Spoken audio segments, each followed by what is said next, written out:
ప్రస్తుతం మనతో పాటు ప్రముఖ ఆధ్యాత్మికవేత్త జ్యోతిష్య పండితులు బ్రహ్మశ్రీ సుభాష్ శర్మ గారు మనతో ఉన్నారు. గురుగారితో మాట్లాడతాం. నమస్కారం గురుగారు. శ్రీమాత్రేనమండి. గురుగారు, ఏప్రిల్ మాసం విశేషంగా వృశ్చిక రాశి వాళ్ళకి ఈ నెల ఏ విధంగా కలిసి రాబోతుంది? వీళ్ళకి ఎదురయ్యే లాభ నష్టాలు, మంచి చెడులు ఈ మాసం ఎలా ఉండబోతుంది? ఎటువంటి జాగ్రత్తలు తీసుకుంటే బాగుంటుంది అంటారు? తప్పకుండా తెలియజేస్తానండి. ముందుగా వీక్షిస్తున్న ప్రేక్షకులందరికీ శ్రీమాత్రే నమః, శ్రీ గురుభ్యో నమః. ముఖ్యంగా వృశ్చిక రాశి వారికి కనుక చూసుకున్నట్టయితే వీళ్ళకు శని 5వ స్థానంలో సంచరిస్తున్నారు. అలాగే గురువు ప్రస్తుతానికి అష్టమంలో సంచరిస్తున్నాడు ఏప్రిల్ నెలలో కనుక చూసుకున్నట్టయితే. తదుపరి మళ్ళీ 9వ స్థానంలో చేరుకుంటాడు. అది భాగ్యస్థానం కాబట్టి అది దాని గురించి తర్వాత. ఇప్పుడు అష్టమ స్థానంలో గురు సంచారం, పంచమ స్థానంలో శని సంచారం అనేటటువంటిది వీళ్లకు కాస్త ఇబ్బందికరమైనటువంటిదే అని చెప్పుకోవచ్చు. వృశ్చిక రాశి వారికి ఈ మాసం కాస్త గడ్డు కాలం అని చెప్పుకోవచ్చు. ఖర్చులు అధికమయ్యేటటువంటి పరిస్థితులు ఏర్పడతాయి. అయిన వాళ్ళతో శత్రువులు ఏర్పడుతూ ఉంటారు. అలాగే అకాల భోజనం చేస్తూ ఉంటారు. వృధా ప్రయాణాలు, ఖర్చులు విపరీతంగా చేస్తూ ఉంటారు. ఎవ్వరి మాట లెక్క చేయరు.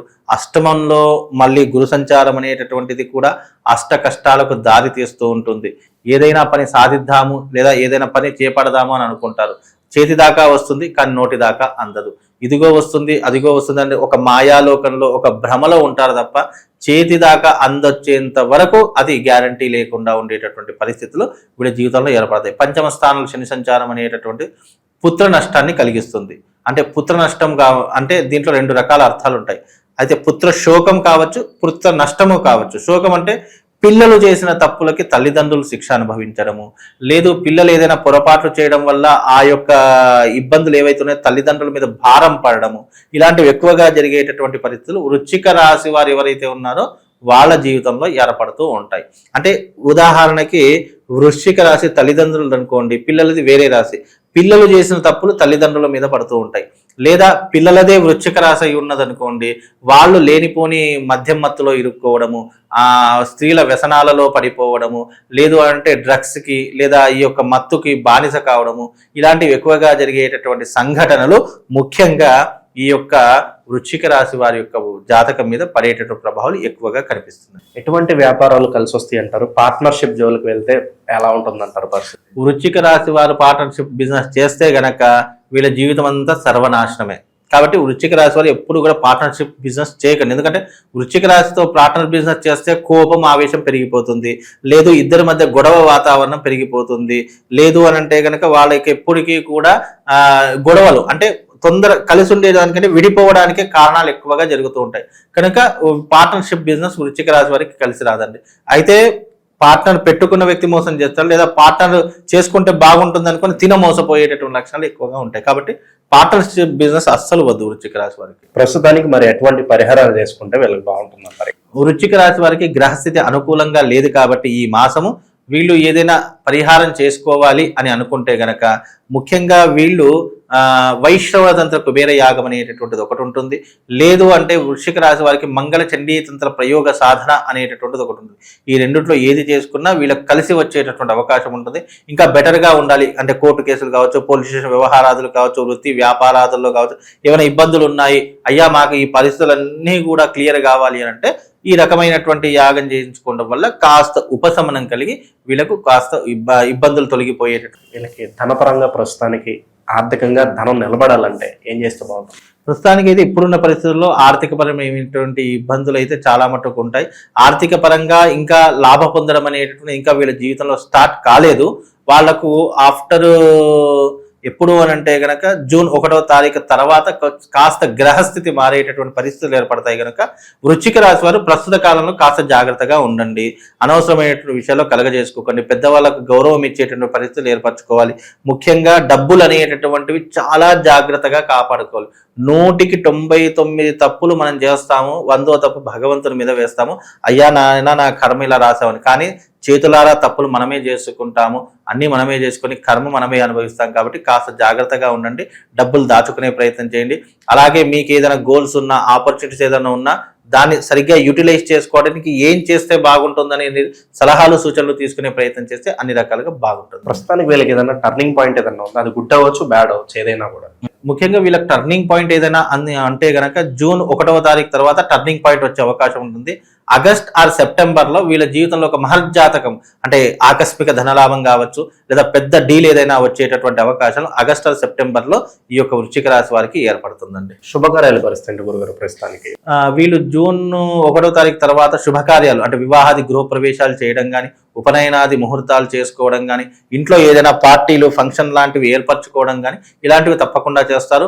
అలాగే ఇంట్లో ఒక మంచి ఆహ్లాదకరమైనటువంటి వాతావరణం ఏర్పడేటువంటి సూచనలు వీళ్ళ జీవితంలో కనిపిస్తున్నాయండి. ఉద్యోగస్తులు నిరుద్యోగుల పరిస్థితి ఏంటి ప్రస్తుత కాలం, ఎంతకాలం వెయిట్ చేయాలంటారు? ఇప్పుడున్నటువంటి ప్రస్తుత కాలంలో అయితే ఉద్యోగం కాస్త అంటే ఉన్న ఉద్యోగాన్ని కాపాడుకోవడం చాలా మంచిది. లేదా ఉద్యోగ ప్రయత్నాలు చేస్తున్నటువంటి వారికి వీళ్ళకి జూన్ 1వ తారీఖు తర్వాత ఉద్యోగము వచ్చేటటువంటి అవకాశము లేదు అని అంటే గనక ఉద్యోగంలో ఏదైనా మార్పులు చేర్పులు జరిగేటటువంటి అవకాశం మాత్రం తప్పకుండా ఏర్పడుతుందండి. వీళ్ళకి కలిసి వచ్చే మంత్రం ఏదన్నా చెప్తారు గురుగారు? ఏదన్నా ముఖ్యంగా వృశ్చిక రాశి వారు ఏదైనా మంత్రం చదువుకోవాలి అంటే ఓం ధరణీ గర్భ సంభూతం విద్యుత్ కాంతి సమప్రభం ఓం మహారూపగం దేవం సర్వజనాకృతం చ వై దేవానాం దేవయుత్వానాం సర్వరక్షాకరం ప్రభుం అనేటటువంటి మంత్రం చదువుకోండి. కాబట్టి ఈ మంత్రం వల్ల వీళ్ళకు శుభం లాభం కలుగుతుందండి. గురుగారు, ఈ రాశి వాళ్ళకి ప్రత్యేకంగా శత్రువులు బాగా ఎక్కువగా ఉన్నారు, నరఘోష నరదిష్ట ఎక్కువగా ఉంది, మేము బాగుపడుతున్నా ఏమన్నా కొనుక్కున్నా కూడా చూసి ఓరవలేని వాళ్ళు ఎక్కువగా తయారయ్యారు మా జీవితాల్లో అనుకున్న వాళ్ళకి ఈ ప్రభావాలన్నీ దూరం అవడానికి మంచి పరిష్కార మార్గం ఏమన్నా తెలియచేయండి. తప్పకుండా అండి. ముందుగా వీక్షిస్తున్న ప్రేక్షకులందరికీ శ్రీమాత్రే నమః, శ్రీ గురుభ్యో నమః. నమస్తే అస్తు మహామాయే శ్రీపీఠే సురపూజితే శంఖచక్ర గదాహస్తే మహాలక్ష్మీ నమోస్తుతే. నరఘోష నరదిష్టికి నాపరాయైన పగులుతుంది అని శాస్త్రమే ఉంది. కాబట్టి నరఘోష వీళ్లకు వాళ్ళకని కాదు, మనిషి ఎదుగుతున్నాడు అంటే చాలు నరఘోష ప్రారంభమవుతుందండి. అలాంటి నరఘోషని తప్పించుకోవడానికి మన యొక్క ప్రామాణికమైనటువంటి గ్రంథాల్లో చాలా రకాలైనటువంటి రెమెడీస్ అలాగే పరిహారాలు పొందుపరచడం జరిగింది. ఫలానా ఎగ్జాంపుల్గా చూసుకోవాలి అని అంటే కనుక ఉదాహరణకు ఒక మనిషి ఎదుగుతున్నాడంటే ఎప్పుడెప్పుడు కిందికి లాగేయాలి. లేదు అసూయ, నరదృష్టి ఎక్కడి నుంచి ప్రారంభమవుతుందో తెలుసా అండి? ఒక మనిషి ఎదుగుతున్నాడు అనుకున్నటువంటి విషయంలో నరదృష్టి ప్రారంభమవుతుంది. లేదు అని అంటే గనక ఒక మనిషి ద్వారా మనం కిందికి పడిపోతున్నాము అంటే నరదృష్టి ప్రారంభమవుతుంది. లేదు వీడి వల్ల నేను మోసపోతున్నాను, లేదా నేను వీడి వల్ల బాధపడుతున్నా అంటే నరదృష్టి ప్రారంభమవుతుంది. అంటే నరదృష్టి అనేటటువంటిది ఈర్ష, అసూయ, ద్వేషము వీటి నుంచి పుట్టుకొచ్చేటటువంటిది నరదృష్టి అని అర్థం. అంటే వీళ్ళ యొక్క మనస్తత్వం ఎట్లా ఉంటుంది? ఒకడు ఎదగకూడదు, వీడికంటే కింది స్థాయిలోనే ఉండాలి కానీ పైకి ఎదగకూడదు, నేను చెప్పిందే వినాలి తప్ప ఇక వీడు నన్ను కమాండ్ చేయకూడదు, డిమాండ్ చేయకూడదు అనేటువంటి పరిస్థితుల నుంచే ఈ నరదృష్టి అనేటువంటి పుట్టుకొస్తుంది. ఇంకోటి, మన జీవితము అందంగా ఉంది, మనం చాలా లగ్జరీగా బ్రతుకుతున్నామంటే తప్పకుండా నరదృష్టి అనేటువంటి తగులుతూ ఉంటుంది. అలాంటి నరదృష్టిని తప్పించుకోవడానికి శాస్త్రంలో అనేక పరిహారాలు ఉన్నాయి. మిరియాలతో చేసేటటువంటిది, అలాగే నిమ్మకాయతో చేసేటటువంటిది, అలాగే కొంతమంది దిష్టి తీసేటటువంటి ప్రక్రియ కానీ, ఇవన్నీ కూడా నరదృష్టికి కొన్ని ఉపశమనాలు అని చెప్పుకోవచ్చు. ఎవరికైతే నరదృష్టి ఉంటుందో ఏ ఇంటి మీద, చాలా మందికి కొంతమందికి శరీరం మీద నరదృష్టి ఉంటుంది, కొంతమందికి ఇంటి మీద నరదృష్టి ఉంటుంది, కొంతమందికి ఆ స్థలంలో నరదృష్టి ఉంటుంది. నరదృష్టి అనేది చాలా రకాలుగా ఉంటుంది. ఎగ్జాంపుల్గా ఒక మంచి ఇల్లు కనుక్కున్నాం అనుకోండి, ఇల్లు కట్టుకున్నాం అనుకోండి, అబ్బా ఏ ముందులా ఇల్లు ఎంతమందిని ముంచి కట్టాడో అని ఇక అక్కడ నుంచి స్టార్ట్ అవుతుంది మన దరిద్రము. ఇక రెండవ విషయం ఏంటి అంటే ఒక మనిషి మీద, అరే ఈ మనిషి చాలా లగ్జరీగా బ్రతుకుతున్నాడు, ఇతన్ని చూసి అందరూ ఇష్టపడుతున్నారే అని చూసి అంటే మన ఇష్టాన్ని ఎదుటి వాళ్ళు ఓర్వలేక నరదృష్టి అక్కడ నుంచి ప్రారంభమవుతుంది. ఇక రెండవది స్థల ప్రభావం, అది కూడా నరదృష్టికి ఒక ప్రభావమే అని చెప్పుకోవచ్చు. ఇన్ని రకాలైనటువంటి నరదృష్టిలు ఉన్నాయి. వీటన్నింటి నుంచి తప్పించుకోవాలి అని అంటే గనక మనిషి మీద నరదృష్టి ఉంటే కార్యసిద్ధి యంత్రం అనేది ఒకటి ఉంటుంది. అది ఎప్పుడు మన పర్సులో పెట్టుకోవాలి. ఆ యంత్రం ఉన్నంతసేపు ఏమవుతుందంటే మనం ప్రొటెక్ట్ చేస్తూ ఉంటుంది. ఇప్పుడు మన శరీరానికి, మన యొక్క హృదయానికి, మన యొక్క మెదడుకి ప్రొటెక్ట్ ఏంటంటే బయట కనిపించేటటువంటి ఈ లేయర్కి కూడా రక్షణ కావాలి అని అంటే గనక మన యొక్క శరీరం మీద ఎప్పటికీ కూడా సర్వ కార్యసిద్ధి యంత్రం ఉండాలి. రెండవది, ఇంటి మీద నరదృష్టి ఉంది, ఇల్లు అయితే కూలగొట్టుకోలేం కదా, ఇల్లు ఒక దగ్గర నుంచి ఇంకో దగ్గరికి మార్చుకోలేము, అయితే అమ్మేసేయాలి లేదా నరదృష్టి తీసేసుకోవాలి. దానికి ఏంటి అని అంటే గనక సకల కార్య వాస్తు యంత్రం ఉంటుంది. ఆ సకల కార్య వాస్తు యంత్రం అనేటటువంటి ఇంటికి తగిలించుకోవడం వల్ల నరదృష్టే కాదు, నరఘోష, శత్రుపీడ, అలాగే ఈ బ్లాక్ మ్యాజిక్ ఇవి చేస్తారు కదా అలాంటివి, అలాగే ఈ యొక్క రాక్షస బాధ, ఆర్థిక బాధ ఇవన్నీ తొలగిపోవడానికి ఈ యొక్క యంత్రం అనేటటువంటి చాలా పవర్ఫుల్ అండి. దాంట్లో ఒక యంత్రమే కాదు, దాంట్లో దాదాపుగా 12 యంత్రాలు నిక్షిప్తమై ఉంటాయి. అది ఒక పిరమిడ్ ఆకారంలో ఉంటుంది. ఆ యంత్రం కనుక మీరు పెట్టుకుంటే ఇంటి మీద కూడా నరదృష్టి తొలగిపోతుంది. ఈ రకమైనటువంటి పరిహారాలు చేసుకోండి. ప్రతిరోజు ఇంట్లోకి వెళ్ళేటప్పుడు కాళ్ళు కడుక్కొని వెళ్ళాలి. అలాగే ఇంటి నుంచి బయటకు వచ్చేటప్పుడు నోటిలో ఒక లవంగా వేసుకోండి. దానివల్ల నరదృష్టి అనేటటువంటిది ఉండదు. అది మిమ్మల్ని ఒక ప్రొటెక్ట్ లాగా చేస్తూ ఉంటుంది.